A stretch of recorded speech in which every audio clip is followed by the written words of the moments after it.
নবম ও দশম শ্রেণীর সুপ্রিয় শিক্ষার্থীরা, আসসালামু আলাইকুম। আমি সালমা বেগম স্নেহ ইউএসএসসি অনলাইন ক্লাসে তোমাদের স্বাগত জানাচ্ছি। আশা করি তোমরা সবাই ভালো আছো, সুস্থ আছো। আমি আল্লাহর রহমতে ভালো আছি, আলহামদুলিল্লাহ। আজ আমি তোমাদের সামনে বাংলা দ্বিতীয় পত্রের একটি চ্যাপ্টার নিয়ে আলোচনা করতে চাচ্ছি। শিক্ষার্থীরা, তোমরা বই হাতের কাছে রাখো। চ্যাপ্টারটি হচ্ছে চতুর্থ অধ্যায়, প্রথম পরিচ্ছেদ, আর পাঠ শিরোনাম হচ্ছে পদ প্রকরণ। তাহলে আজ আমরা পদ প্রকরণ নিয়ে আলোচনা করব। তো পদ প্রকরণ নিয়ে আলোচনা করার আগে পদের সংজ্ঞা তো আমরা জানবই। তো তার আগে একটু আমি শব্দ কাকে বলে কি সেখান থেকে শুরু করতে চাচ্ছি। আমার মনে হয় তোমরা জানো শব্দ কাকে বলে, তারপর একটু মনে করিয়ে দেওয়ার জন্য বলছি।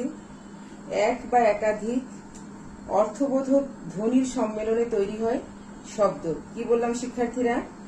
এক বা একাধিক ধ্বনির অর্থবোধক সম্মিলনে তৈরি হয় শব্দ। আবার অন্যভাবে বলা যায়, এক বা একাধিক ধ্বনি পাশাপাশি বসে যদি একটি অর্থ প্রকাশ করে তখন আমরা সেটিকে বলি শব্দ। আর সেই শব্দটি যখন আবার বাক্যে ব্যবহৃত হয় তখন সেটাকে বলা হয় পদ। তাহলে পদ তাহলে কাকে বলে? আমরা যদি পদকে সংজ্ঞায়িত করি তাহলে বলতে হয় বাক্যে ব্যবহৃত প্রত্যেকটি অর্থবোধক শব্দকে বলা হয় এক একটি পদ। আবার অন্যভাবে বলা যায়, তোমাদের বইয়ে যেভাবে সংজ্ঞায়িত করা আছে, বাক্যে ব্যবহৃত বিভক্তিযুক্ত শব্দ বা ধাতুকে পদ বলে। এখন এই যে বাক্যে ব্যবহৃত প্রত্যেকটি অর্থবোধক শব্দ ও পদ, আবার বাক্যে ব্যবহৃত বিভক্তিযুক্ত শব্দ মাত্রই পদ। তাহলে কি দাঁড়ায় কথাটি? যে শব্দ যখন বাক্যে ব্যবহৃত হবে তখন সেখানে বিভক্তি যুক্ত হয়েই ব্যবহৃত হবে। বিভক্তিটি যদি চোখে দেখা যায় তাহলে তো আমরা আলাদা করতে পারবো, আর যদি আমরা দেখতে নাও পাই তাহলেও সেখানে শূন্য বিভক্তি আছে বলে ধরে নিতে হবে। শিক্ষার্থীরা, বোর্ডের দিকে লক্ষ্য করো, আমি একটি উদাহরণ লিখেছি এখানে। গ্রীষ্মে তীব্র গরমের যন্ত্রণায় মানুষ অস্থির। এখন এই পদগুলোকে যদি আমি এখানে আলাদা আলাদা শব্দ, গ্রীষ্ম, তীব্র, গরম, কিন্তু সবগুলো মিলিত হয়ে একটি সুন্দর বাক্য তৈরি হয়েছে।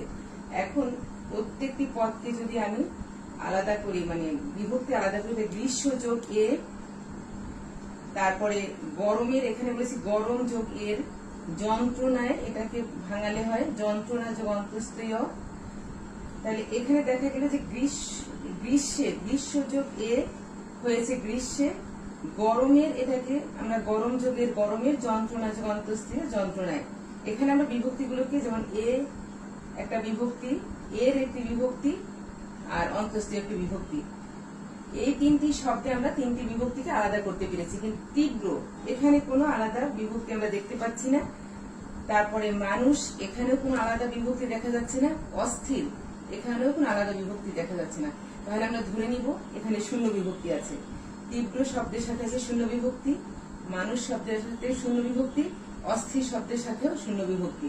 তাহলে এ কথাটি প্রমাণিত যে শব্দ বিভক্তি যুক্ত হয়ে বাক্যে ব্যবহৃত হয়।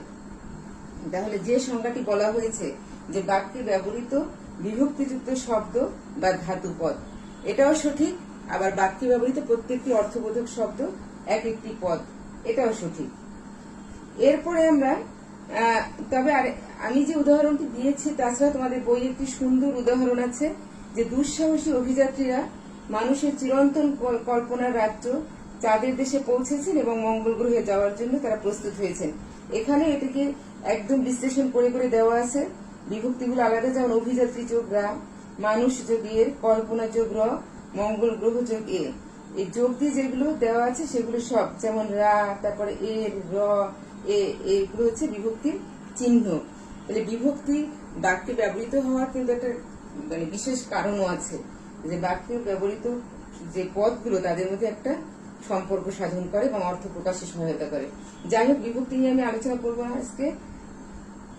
আজকে আমরা পদ নিয়ে, পদের আলোচনাতেই সীমাবদ্ধ থাকবো। তাহলে শিক্ষার্থীরা, শব্দ এবং পদ তোমরা বুঝতে পেরেছো। শব্দ হচ্ছে এক বা একাধিক ধ্বনির অর্থবোধক সম্মিলনে হয় শব্দ, আবার সেই শব্দটি যখন বাক্যে ব্যবহৃত হয় তখন সেটাকে বলা হয় পদ, অথবা শব্দ বিভক্তিযুক্ত শব্দ মাত্রই পদ। আচ্ছা, এরপরে হলো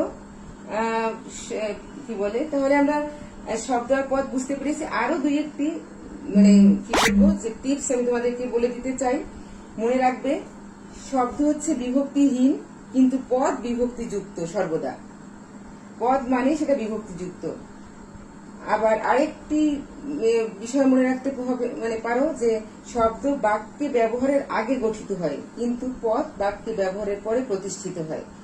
শব্দ মৌলিক ও সাধিত দুই রকম হতে পারে, কিন্তু পদ সবসময় সাধিত হয়। এই কথাগুলো মনে রাখলে তোমাদের পদ এবং শব্দ আলাদা করতে আশা করি আর অসুবিধা হবে না। এরপরে আমরা যাব পদের শ্রেণী বিভাগে। পদের শ্রেণী ও পদ প্রধানত দুই প্রকার। তোমরা ছোট ক্লাস থেকে যেমন 4-5 থেকে শিখে এসেছো যে পদ সরাসরি 5 প্রকার। আমরা আলোচনার সুবিধার্থে বিভিন্ন সময় আমরা পদকে বিভিন্ন ভাবে শ্রেণী বিভাগ করি। আজকে যে শ্রেণী বিভাগটা আমরা দেখতে পাচ্ছি সেটা হচ্ছে পদ হচ্ছে প্রধানত দুই প্রকার, একটা হলো সব্যয় আর একটা হলো অব্যয়। এখন এই সব্যয় পদ কোনটিকে বলবো, কোনগুলোকে বলবো, অথবা অব্যয় পদ কি আমরা সেটি জানবো সংক্ষেপে হলেও। সব্যয় পদ হচ্ছে যে পদের পরিবর্তন সাধিত হয়, মানে যে পদের ব্যয় আছে, ব্যয় বলতে এখানে পরিবর্তন, এটা যে পদের ব্যয় আছে বা পরিবর্তন আছে সেটাই হচ্ছে সব্যয় পদ। এই পরিবর্তন বলতে কি বোঝায়? এই পরিবর্তন বলতে আমরা বুঝি যে এই পদগুলোর সাথে কখনো কখনো বিভক্তি যুক্ত হয়, বচন, পুরুষ এবং লিঙ্গ ভেদে এগুলো পরিবর্তন হয়, কখনো উপসর্গ যোগে এই উপসর্গ যোগ হয় পদগুলোর সাথে, কখনো প্রত্যয় যুক্ত হয়, এভাবে নানান ভাবে পরিবর্তন সাধিত হয়ে থাকে এই সব্যয় পদের বেলায়। আর অব্যয় পদ হচ্ছে অলওয়েজ অপরিবর্তনশীল, মানে কোনো ক্ষেত্রেই এর কোনো পরিবর্তন হবে না, সেটা কালের ভেদে হোক, পুরুষ ভেদে হোক, বচন ভেদে হোক। যেমন এবং, যদি মানে এবং একটা অব্যয়সূচক শব্দ, সেখানে যদি আমরা রহিম এবং করিম বলি তাহলেও এবং, তারপরে যদি আমি সেলিনা এবং মর্জিনা সেখানে এবং, এখানে লিঙ্গের ক্ষেত্রে পরিবর্তন হয় না। এভাবে ঠিক কালের ক্ষেত্রেও পরিবর্তন হবে না, সেখানে অতীতকালের উদাহরণে যেমন হবে বর্তমানকালে ভবিষ্যৎকালে একইভাবে। মোট কথা হচ্ছে অব্যয় পদ হচ্ছে সর্বদা অপরিবর্তনশীল। তাহলে শিক্ষার্থীরা তোমরা সব্যয় পদ এবং অব্যয় পদ বুঝতে পেরেছো। আমি এখানে একটু চার্ট দিয়ে ছোট বোর্ড তারপরে দেখানোর চেষ্টা করেছি। তাহলে পদকে আমরা ভাগ করেছি সব্যয় এবং অব্যয়। আমি আশা করি তোমরা সব্যয় পদ মানে কাকে বলে বা সব্যয় পদের বৈশিষ্ট্য কি বুঝতে পেরেছো, অব্যয় পদ কোনটাকে বলবো সেটাও তোমরা বুঝতে পেরেছো। এরপরে আমি যাচ্ছি, সব্যয় পদকে আবার 4 ভাগে ভাগ করা হয়েছে। সব্যয় পদ কয় প্রকার? সব্যয় পদ হচ্ছে 4 প্রকার। এই সব্যয় পদের মধ্যে আছে বিশেষ্য, বিশেষণ, সর্বনাম আর আছে ক্রিয়া। তাহলে সেই যে ছোটবেলায় একসাথেই বলেছে অব্যয় মানে পদ 5 প্রকার, সেটা কিন্তু হয়েই গেল। সব্যয় পদের মধ্যে আছে 4টি আর অব্যয় পদ রয়েই গেল, সব মিলিয়ে কিন্তু 5টি। এখানে আমরা প্রথমত ভাগ করেছি 2 ভাগে, তারপর সব্যয় পদ থেকে আলাদা করেছি। সব্যয়ের মধ্যে আছে বিশেষ্য, বিশেষণ, সর্বনাম, ক্রিয়া, আর অব্যয় পদ আলাদা। সব মিলিয়ে সর্বমোট 5টি হলো। তো যাই হোক, এরপরে আমি এই প্রাথমিক আলোচনা যেটুকু করলাম, আমার মনে হয় তোমরা শব্দ কি, পদ কি, পদের শ্রেণী বিভাগ আমি যতটুকু বললাম তোমরা বুঝতে পেরেছো। আজকে আমি খুব সহজ মানে পদের যে শ্রেণীকরণ বা শ্রেণী বিন্যাস করা হবে, সেখানে বিশেষ্য পদ খুব সহজ সব কয়টা পদের মধ্যে। সেই বিশেষ্য পদটা শুধু আজকে বিশেষ্য পদ নিয়ে আমরা আলোচনা সীমাবদ্ধ রাখবো। পরের ক্লাসে অন্য পদ নিয়ে আলোচনা করবো ইনশাল্লাহ। তো বিশেষ্য পদ আমরা কোনটাকে বলবো এটা তোমরা সবাই জানো আশা করি। তো বিশেষ্য পদ হচ্ছে কোনো কিছুর নামকে বিশেষ্য পদ বলে।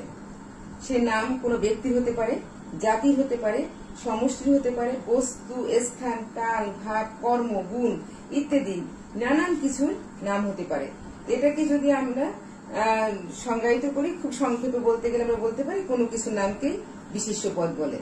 এখন এই যে আমি বললাম যে ব্যক্তির নাম, জাতির নাম, সমষ্টির নাম, বস্তুর নাম নানান ভাবে হতে পারে, এই সবের উপর ভিত্তি করে আবার বিশেষ্য পদকে ভাগ করা হয়েছে 6 ভাগে। এখানে আমি ছোট করে হলে লেখার চেষ্টা করেছি। বিশেষ্য পদ কয় প্রকার? 6 প্রকার।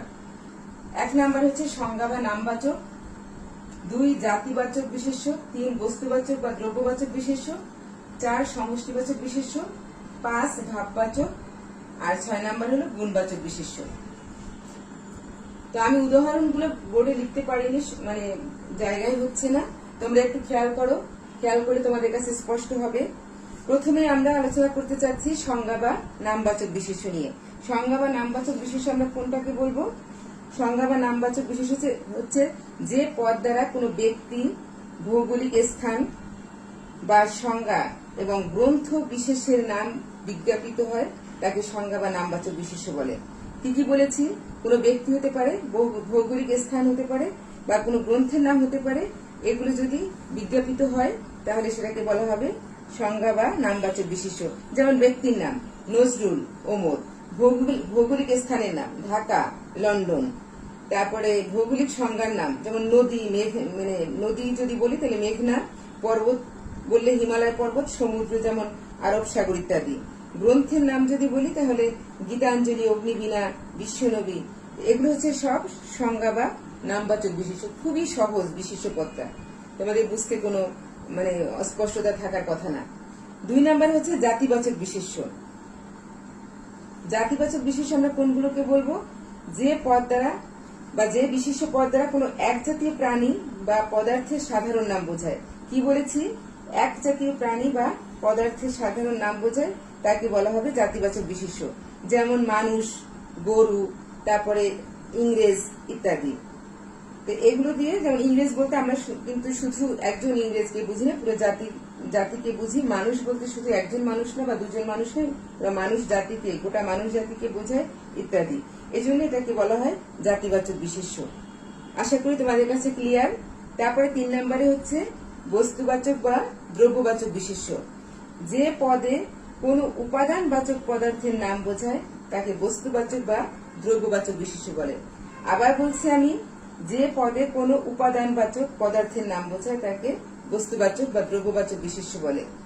এই জাতীয় বস্তুর সংখ্যা ও পরিমাণ নির্ণয় করা যায়। যেমন বই, এটাকে আমরা সংখ্যায়িত করতে পারি, মানে সংখ্যা কয়টা বই, কয়টা খাতা, বই খাতা কলম, এগুলোকে আমরা সংখ্যা নির্ণয় করতে পারি। আর আছে যে পরিমাণ নির্ণয় করতে হয় বস্তুবাচক বা দ্রব্যবাচক বিশেষ্যের মধ্যে, সেটা হচ্ছে চাল, ডাল, চিনি ইত্যাদি।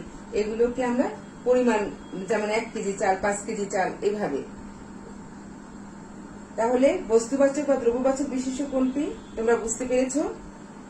এরপরে আছে সমষ্টিবাচক। সমষ্টি শব্দটি আমরা গণিতের ক্ষেত্রে খুব বেশি ব্যবহার করি। সমষ্টি মানে যোগফল। তো সমষ্টিবাচক বিশেষ্য আমরা কোনগুলোকে বলবো? যে পদে বেশ কিছু সংখ্যক ব্যক্তি বা প্রাণীর সমষ্টি বোঝায়। যে পদে বেশ কিছু সংখ্যক ব্যক্তি বা প্রাণীর সমষ্টি বোঝায় তাই সমষ্টিবাচক বিশেষ্য। যেমন সভা। সভা বলতে একজন মানুষকে দিয়ে কিন্তু সভা হয় না, অনেকজন মানুষের মানে একত্রিত রূপ।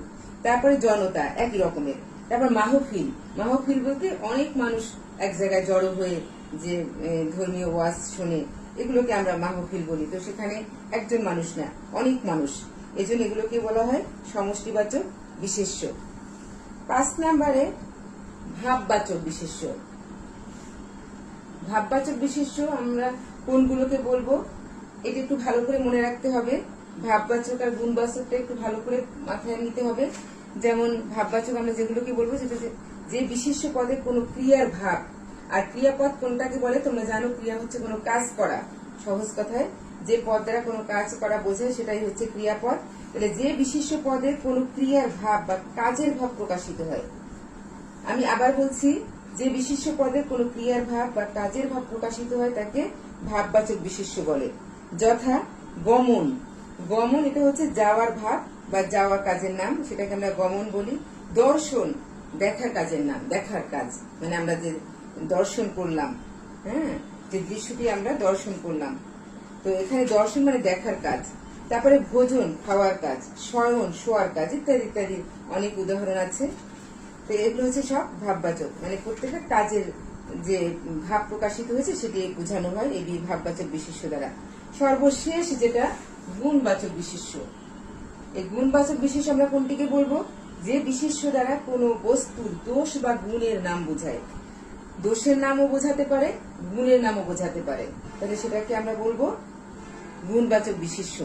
যেমন মধুরতা। মধুরতা এটা হচ্ছে মধুর মিষ্টত্বের গুণ। মধু যে মিষ্টি লাগে সেই গুণটার নাম হচ্ছে মধুরতা। তরল দ্রব্যের গুণ তারল্য। তরল দ্রব্যের গুণ হচ্ছে তারল্য। এই তারল্য হচ্ছে গুণবাচক বিশেষ্য। তিক্ত দ্রব্যের দোষ হোক বা গুণ হোক, এটাকে আমরা দোষ বলবো না। যেমন আমরা সবজি খাই করলা, করলার বৈশিষ্ট্য হচ্ছে তিতা লাগবে। এটা দোষ বা গুণ যাই হোক না কেন, এই তিক্ত দ্রব্যের দোষ বা গুণ এটা হচ্ছে তিক্ততা।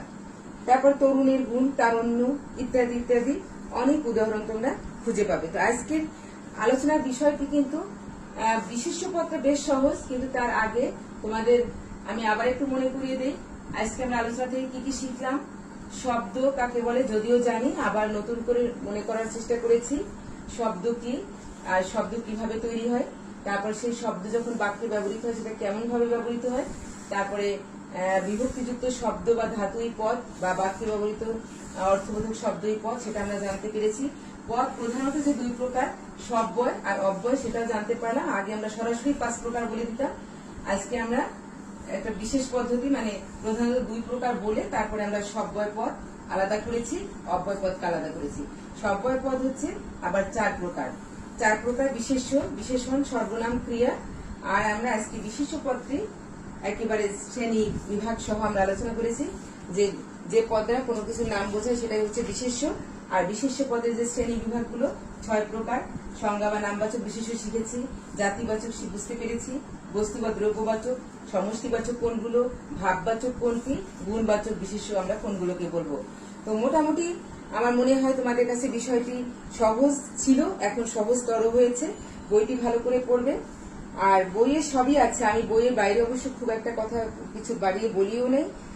তোমরা বই ভালো করে পড়লে বিষয়গুলো একেবারেই সুস্পষ্ট হবে, তোমাদের ধারণা আরো পরিচ্ছন্ন হবে। সবাই ভালো থাকবে, পড়াশোনা করবে, আর পরীক্ষা যখনই হোক পড়াশোনা ঠিকমতো রুটিন মাফিক চালিয়ে যাবে। সবার সুস্বাস্থ্য কামনা করে শেষ করছি। আসসালামু আলাইকুম।